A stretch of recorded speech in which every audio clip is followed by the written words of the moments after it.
दोस्तों AC tractor है।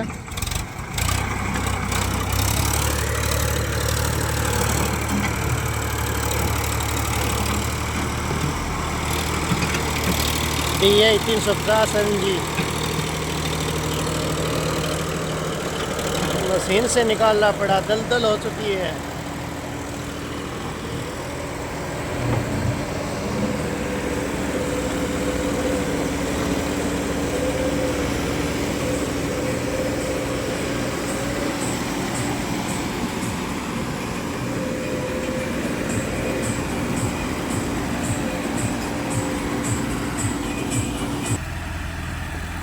वो आ गयो अठा मोड़ है,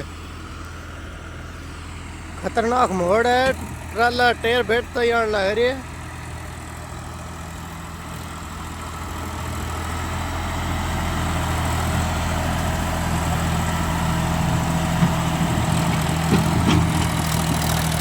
मशीन पीछे हो गई,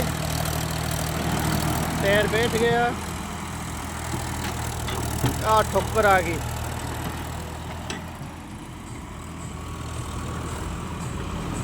बापड़ो वो खड़ियो।